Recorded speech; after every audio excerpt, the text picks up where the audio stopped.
Você leu esse versículo aqui, e isso é uma coisa que me fascina, o eternidade, de eternidade a eternidade. Uhum. Quando fala que da cruz antes da criação do mundo. Sim, o Cordeiro foi morto. E aí a gente olha a Bíblia e separa como antes não tinha nada, Deus criou o mundo, aí vem o Velho Testamento e o Novo Testamento.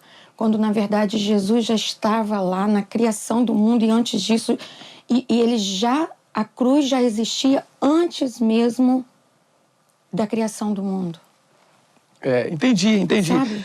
Esse é um problema, essa divisão. Eu não sei se eu estou mudando a rota da conversa, não está mudando, não. Eu acho que isso para minha vida, isso é tão fascinante, tão profundo, pensar nisso, porque a gente separa as coisas como se Jesus só tivesse existido quando ele nasceu, fez lá os milagres, morreu, e a gente agora está aguardando a volta. E, na verdade, ele esteve lá desde o princípio de tudo.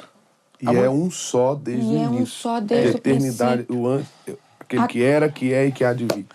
Esse é um drama muito grande. Eu fico assim, com o coração partido, quando eu vejo como que o inimigo, o ex-Lúcifer, ele inseriu tantas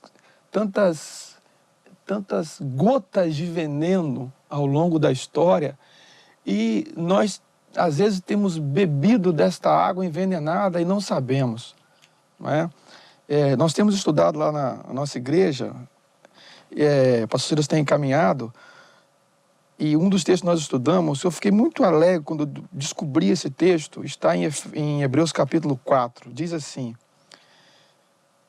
temamos, portanto, que, tendo-nos sido deixada a promessa de entrar no descanso, Hebreus 4, suceda parecer que alguns de vós tenha falhado, pois a nós também foram anunciadas as boas novas, versículo 2, como a eles, mas a palavra que ouviram nada lhes aproveitou. A palavra boa nova aqui, para os mais antigos, né, entendem bem essa palavra, né, que chamava o evangelho de boas novas.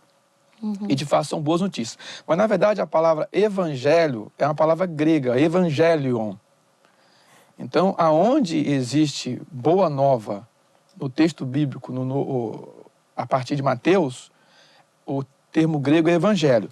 Então, lendo essa palavra tal como está escrito, está dizendo o seguinte: pois também a nós foi anunciado o evangelho como também a eles. O que significa isso dentro da sua pergunta? Que o evangelho, ele não apenas foi anunciado a partir da vinda de Jesus. Ele está anunciado desde Gênesis. Desde aquele momento quando o homem pecou e o Senhor lá, possivelmente, porque não está escrito assim, ele fez aquele sacrifício, possivelmente foi um cordeiro. Mas, de qualquer forma, nós podemos afirmar o seguinte: aquele sacrifício apontava para Jesus, ele tipificava Jesus. Então, o que acontece? Ali, o evangelho estava sendo anunciado, não é? Infelizmente, foi no século II que Marcion, e os que conhecem a história sabem disso, ele fez a separação Antigo e Novo Testamento, não é? Isso não fazia parte do vocabulário da igreja do primeiro momento, ali assim que ela surgiu, em Atos. Você vai verificar que quando Jesus está com os discípulos em Lucas capítulo 24, verso 44, no caminho de Emaús, ele começa a dizer, os discípulos, aquelas pessoas estavam tanto desapontadas, e ele vem então e diz: tudo quanto estava escrito sobre ele na lei, que são os livros da lei, nos profetas, todos os livros proféticos, pequenos e maiores, e nos salmos, os livros poéticos. Ou seja, ele diz o seguinte: olha, tudo que vocês têm de revelação bíblica, as escrituras que vocês têm, elas testificam de mim, elas falam de mim, elas falam da boa nova, elas falam do evangelho.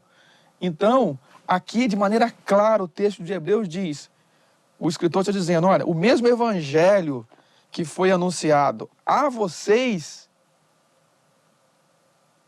foi o evangelho anunciado aos nossos antepassados. e eles não creram. E eu gosto muito de um texto, eu não sei se eu vou responder, se eu estou respondendo a sua pergunta, Paulo. Se não tiver, você pode falar. Que diz que está lá em João, capítulo 8. Olha só, João, capítulo 8. Que diz que antes que Abraão existisse, eu sou, não é? Agora, olha só o que está. Antes que Abraão existisse, eu sou. 8, verso 58. Em verdade vos digo, que antes que Abraão nascesse, eu sou. Esse é o nome que Jesus se apresenta. É o Yahvé. Olha o que está no verso 56. Vosso pai Abraão exultou por ver o meu dia. Viu e alegrou-se. Que fantástico. Abraão viu Jesus. Abraão viu Jesus, o cordeiro, sendo morto, sendo sacrificado na cruz. Quando Abraão entregou o filho dele, quando ele ofertou o filho dele, e ele ia de fato descer o cutelo sobre o seu filho, ele viu Jesus. Por isso que diz que Abraão é chamado o amigo de Deus, o pai da fé, porque ele creu pela fé. E qual é a diferença de todos os que creram no Antigo Testamento? Ninguém anterior a Jesus foi salvo pela lei. Todos que foram salvos pela fé no sacrifício substitutivo do Senhor Jesus por nós.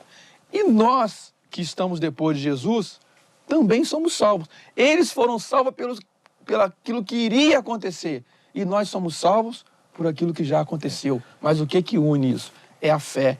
Então, é o mesmo evangelho. Nós temos de ponta a ponta o evangelho no Antigo Testamento, como temos também no Novo. Então, tudo é palavra de Deus. Tudo é a palavra de Deus. É muito interessante, o apóstolo Paulo, em Colossenses, capítulo 1, não é? Ele fala, no verso 25, eu fui feito ministro, Colossenses 1, 25, segundo a dispensação de Deus, que me foi concedida para convosco, para completar a palavra de Deus. O apóstolo Paulo sabia que o que ele estava escrevendo era a Bíblia. Não é? Alguns dizem que escreveu, aliás, alguns dizem não, com certeza 13 escrituras do Novo Testamento foi ele que escreveu. Talvez 14, não é? Mas com certeza 13. Mas ele sabia que ele estava completando a palavra de Deus. Não é? Jesus sabia que a lei, os profetas e os salmos eram a palavra de Deus. E uma coisa interessante, na parábola do rico e Lázaro, lá em Lucas 16, quando o rico, ele completou a temporada terrena dele e ele foi para o inferno, o Lázaro foi para o céu. E lá ele começou a argumentar do inferno. Pai Abraão, manda que alguém que molhe a minha língua para aliviar o meu sofrimento. Não pode. Não é? A decisão que temos que fazer por Jesus é enquanto na terra. Não carimbou o passaporte, não se rendeu a Jesus aqui, não nasceu de novo, não tem uma segunda chance. A vida que nós temos para tomar a decisão por Cristo é agora. Mas há uma palavra muito interessante aí. Depois que ele argumenta isso, ele fala, manda que alguém vá lá e anuncie para os meus. O que Abraão falou? Ele já tem. Lá tem Moisés e os profetas. Ou seja, a lei, os profetas, os escritos todos do que chamamos de Antigo Testamento, é o Evangelho também. É o Evangelho também. Ouvindo-o, vai se ouvir acerca do único caminho que é Jesus. Vai se ouvir de que debaixo do céu não há outro nome pelo qual devamos ser salvos, senão um nome que é sobre todo nome, que é o nome do Senhor Jesus. E interessante como que essa divisão, né, do antigo para o novo é uma brecha que muitos usam para fazer um Deus furioso com a humanidade e agora no novo um Deus gracioso. E que na verdade é o mesmo Deus. Muda-se, não se tem mais a questão da cerimônia, mas os princípios continuam os mesmos. Né? Inclusive... Os valores, né? Ele não mudou. E tudo hoje... A gente não está aqui para falar mal de ninguém, nem para expor ninguém, porque não é o nosso papel, mas é que isso é algo que grita aos nossos olhos. Né? Essa questão de a gente ver um evangelho que é tirado à cruz, que é tirado realmente isso que Jesus, as ordens, a vida, né? Aquilo que Jesus nos manda fazer e o que de fato significa seguir a Jesus. E a gente parece que quer, com esses atalhos, a gente encontrar outro caminho que não seja o evangelho. Né? E só há, de fato, esse caminho. É interessante que Jesus fala, examinai as escrituras porque são elas que de mim testificam. Agora, por que esse ataque às escrituras? Por que esse ataque àquilo que nós sabemos, aquilo que as pessoas dizem, chamam de Antigo Testamento? Até o nome Antigo Testamento, por trás desse nome tem um propósito, quando se nomeou antigo. Porque a gente pensa que é algo que é antigo, que é algo obsoleto, né? Que é algo que você pode deixar em desuso. Então, há uma mensagem por trás dessa expressão. Cacau, tem problema usar essa expressão? Não, eu não estou falando que a gente não deva usar essa expressão, mas só que a gente tem que saber, ao usar a expressão, o que a gente está falando, não é? Porque quando as pessoas certamente que separaram sabiam. Quando Marcião, ele fez a divisão no século II do Antigo para o Novo Testamento, é porque ele cria nisso aí. Ele já tinha essa distorção. Ele cria que o Deus para trás, do chamado Antigo, era um, e do Novo era outro. Então ele tinha um propósito. As pessoas não sabem, mas ele tinha, não é? Mas o fato é o seguinte, lá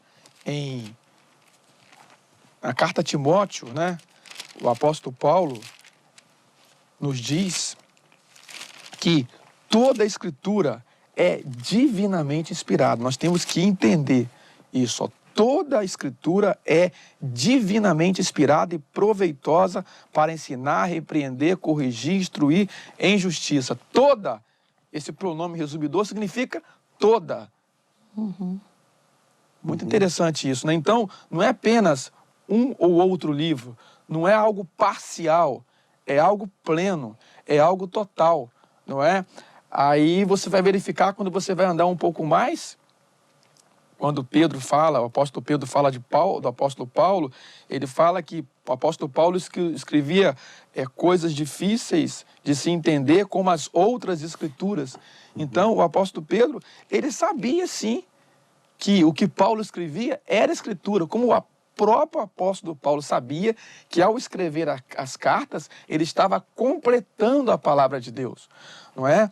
Então, agora, por que nós temos esse ataque à Bíblia e ao Antigo Testamento? Nós vimos anteriormente aqui, Fernandinho, que o Evangelho, ele está onde? Ele está desde Gênesis até o Apocalipse. Se você consegue descredenciar de Gênesis a Malaquias, aí você já não tem o Evangelho total. Você tem metade. Não é? E é claro que os escritos da lei, dos profetas, dos salmos, há elementos, componentes cerimoniais, o sacrifício, por exemplo, que eles se cumpriram em Cristo. E todo mundo sabe aquilo que era cerimonial e que não se pratica hoje e o que se pratica. Mas quando as pessoas querem descredenciar, não é por causa do aspecto cerimonial. É porque, na verdade, elas querem negociar princípios nas suas vidas. Mas o que as pessoas não sabem é outra coisa. Jesus, ele está de Gênesis a Apocalipse. Não está? Ok. Olha o que diz a palavra de Deus em João capítulo 5, verso 7. João 5, 7. Olha o que está escrito. Pois 3 são os que dão testemunho no céu: o Pai, a Palavra e o Espírito Santo. E esses 3 são um. Tá dando para entender até aqui? Eu desviei o assunto ou estou respondendo? Não, é isso mesmo. Tá, ok. 3 são os que dão testemunho no céu. O Pai. O Yahvé Abba Pai. A palavra. Palavra? O Espírito. Nós conhecemos. Então aqui faltou Jesus, não faltou? Jesus é a Jesus própria é a palavra. Interessante que a expressão aqui é o Logos. E os homens passam anos escrevendo livros, tratados, o que é o Logos, o Logos, o Logos. Aqui é o Logos, meus queridos. O Logos é a palavra escrita. Por isso que Jesus falou, as Escrituras, elas testificam de mim. No princípio era o verbo, era a palavra. Então, em cada parte da Escritura, ali está Jesus. Por isso que diz que toda a palavra, ela é divinamente inspirada, porque ela é parte, ela é o próprio Jesus. Então, quando as pessoas, elas estão, na verdade, atacando a palavra, quando elas dizem, como você falou aí, Paula, que tem que se fazer uma releitura da palavra, hoje ainda elas não estão falando isso. Mas aonde que elas vão chegar? Elas querem, na verdade, uma releitura de Jesus. Porque se Jesus é a palavra, se nós só podemos conhecer Jesus tal como ele é, a partir da palavra, e você, então, descredencia a palavra, o que resta, o que sobra, é um Jesus histórico. Entendeu? O Jesus histórico, ele fica de acordo com a visão de cada um. Aí se forma um outro Jesus. Não é? Não é o Jesus conforme se revela na palavra que é santo, que é justo. Não é o Jesus que é o Cordeiro de Deus que tira o pecado do mundo. Não é Jesus que é o nosso sumo sacerdote. É aquele que teve que expiar o nosso pecado. E daí você vai.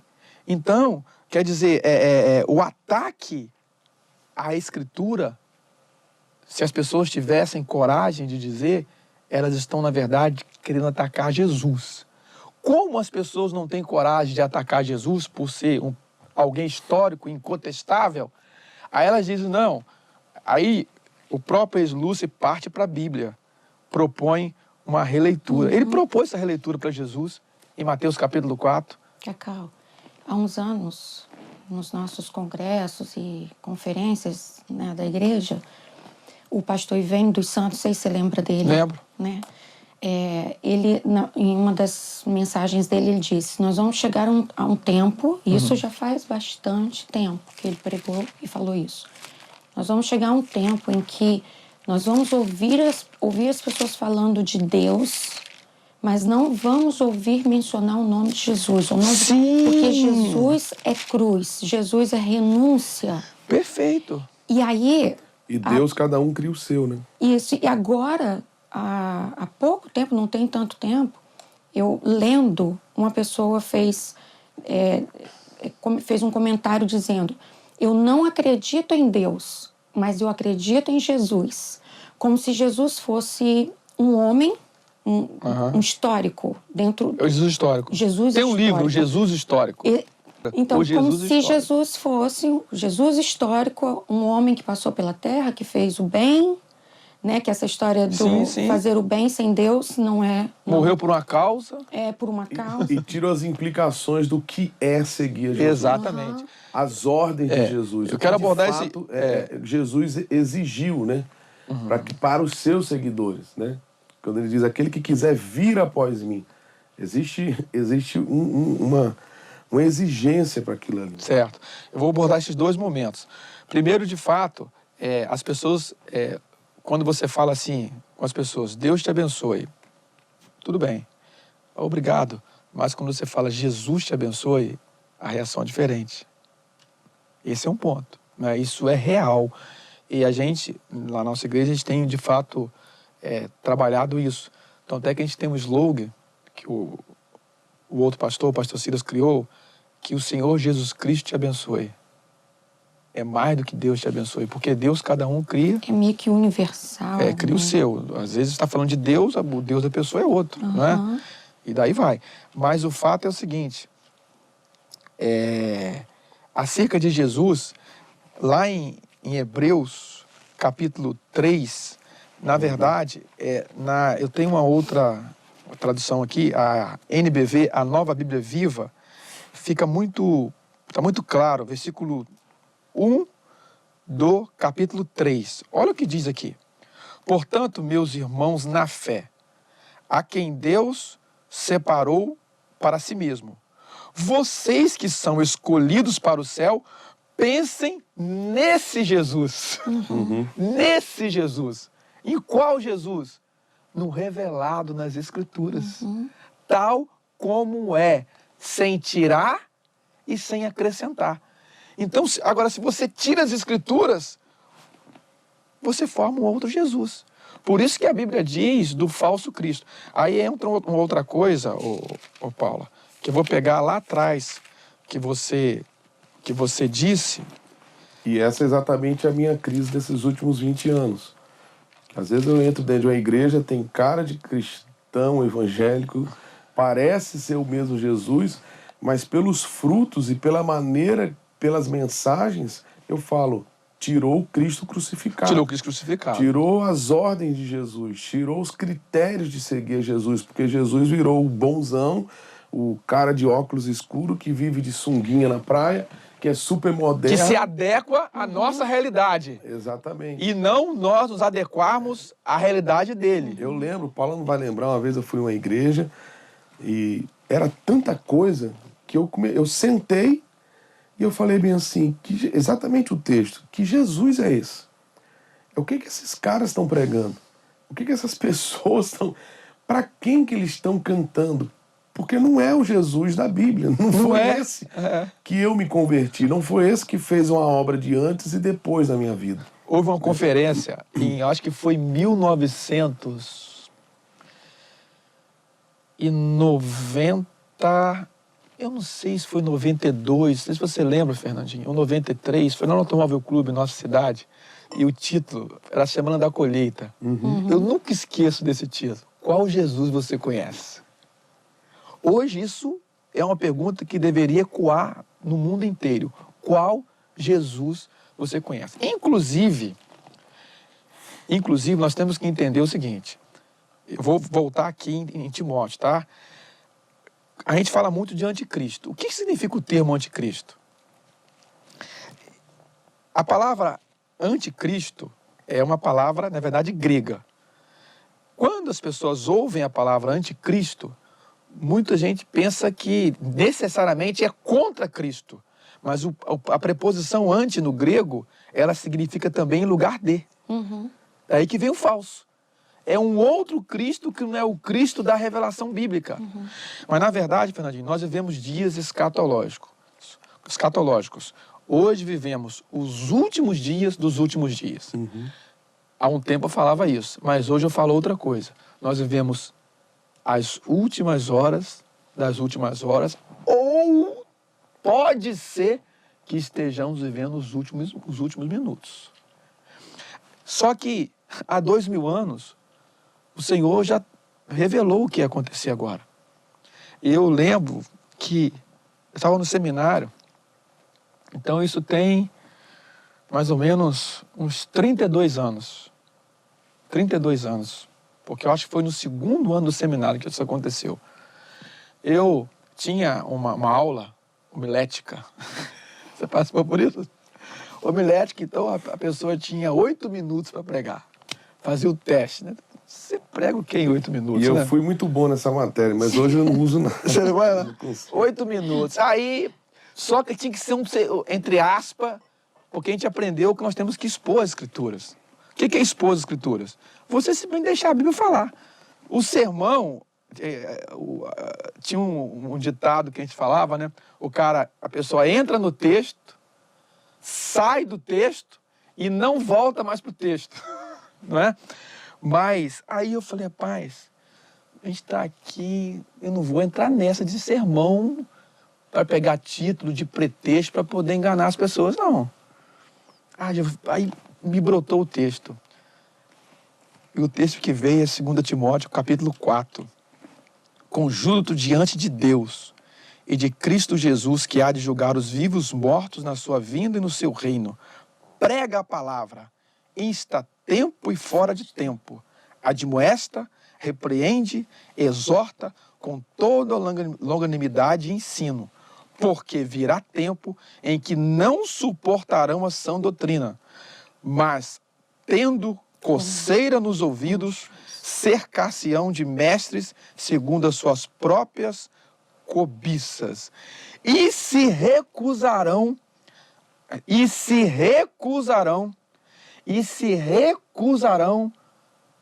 remanescente fiel, me dirijo a você, ovelha de Jesus, que ouve Jesus, olha a palavra do Senhor, e se recusarão a dar ouvido à verdade, voltando-se às fábulas. Então, o que acontece? O Senhor já está dizendo que esse tempo do fim seria marcado por fábula. O que é fábula? Você pode procurar em tudo quanto é dicionário. Sabe o que é fábula? Na verdade, é você pregar um evangelho sem a cruz de Cristo. Onde o mal número 1 não morre, que é o orgulho.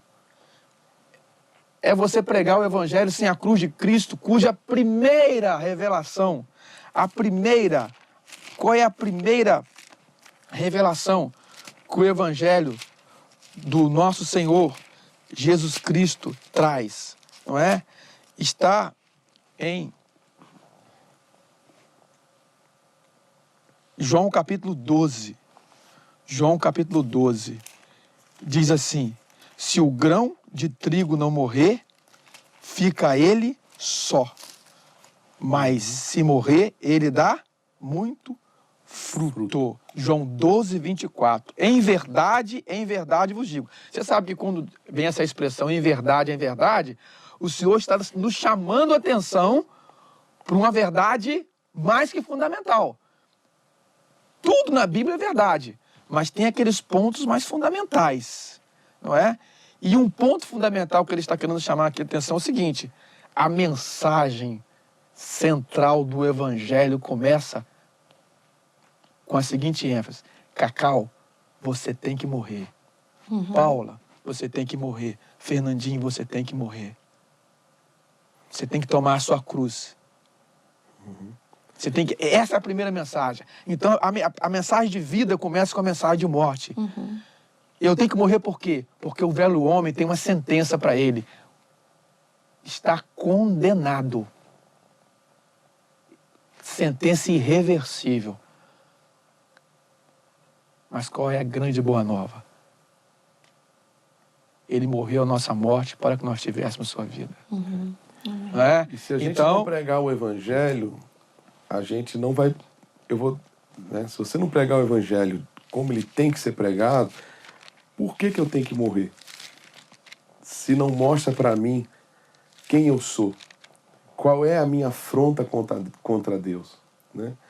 Eu lembro uma vez, está falando, eu estou lembrando, uma vez eu fui ministrar em um lugar em São Paulo e o pastor me pediu para pregar, e aí eu preguei e falei exatamente sobre isso, sobre crucificar o nosso eu, morrer para nós mesmos, né? Que Jesus não veio dar um jeitinho na gente, não veio fazer aquela folha ali está meio podre, eu vou cortar aquela. Não, ele tem que ir lá na raiz e tem que cortar aquilo ali, né? Matar aquilo ali para que ele possa viver em nós. Ok. Aí no final, a gente foi jantar.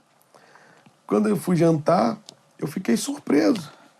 Porque o pastor da igreja falou bem assim para mim, na frente da família dele, na frente da minha equipe, falou bem assim: eu sei sobre esse evangelho seu, mas se eu pregar esse evangelho, ninguém fica na igreja.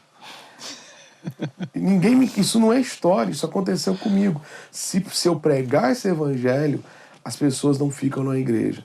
Eu tenho que pregar alguma coisa que as motive. E a nossa maior motivação, na verdade, tem que ser aquilo que Cristo fez por nós, como você falou no início, trouxe através da palavra, na cruz do Calvário. Ele nos salvou. Então, é cansativo você abrir a internet, abrir até mesmo as igrejas, e eu ando nelas há mais de 20 anos, e você vê fórmulas de sucesso. 10 passos para você ser um campeão, 10 passos para você ser um vencedor, 10 passos para você acelerar o seu processo, 10 passos para você ter uma performance assim, assado. E, na verdade, a maior motivação da nossa vida, a maior alegria, tudo, é que o seguinte, nós estávamos destinados a um lugar. Inferno. Inferno. E o Senhor nos resgatou, o que a Bíblia chama de Entendeu? tão grande Tão salvação. grande salvação. Eu acho que é o Russell Shedd que tem uma palavra sobre isso, né? Eu acho que é um livretozinho, a tão grande salvação, fantástico. Isso mesmo, Exposição de Colossenses, né? Então, essa é a nossa maior motivação para trabalhar, para viver, para o casamento, para ser filho, para ser pai. Eu estava morto espiritualmente, como Efésios, como a gente já leu lá, né, no seguinte, diz, né, no Efésios 2, eu estava morto. Há uma seta... Lembra que nós vamos falar sobre isso. A seta de ira, da ira de Deus estava contra mim. A espada afiada do Senhor estava no nosso pescoço. Isso. E aí, ou seja, Ezequiel existe fala sobre algo... isso. Se o homem não se converteu, tem uma espada. Exatamente. Eu tenho algo que afronta a Deus, que é o meu pecado. Mas como ouvirão sobre isso e se converterão se nós, os mensageiros... Não pregarmos esse evangelho. E Porque esse há Cristo. dois... o apóstolo Paulo fala em Gálatas capítulo 1, ó insensatos Gálatas, quem vos enfeitiçou a seguir um outro evangelho? Eu estou sendo salvo de quê? Eu sou bom. Exatamente. Eu tô sendo salvo de quê? Né? Então, e aí, alguns pastores hoje, aí eu me dirijo a eles, não se envergonhem desse evangelho e tenham coragem. Às vezes eu vejo pastores pedindo desculpa, eu não gosto de pregar o pregar evangelho. isso. É. Não, você não tem que pedir desculpa, você tem que ser corajoso e saber que ter ousadia de pregar essa verdade. Porque é Cristo que nos sustenta.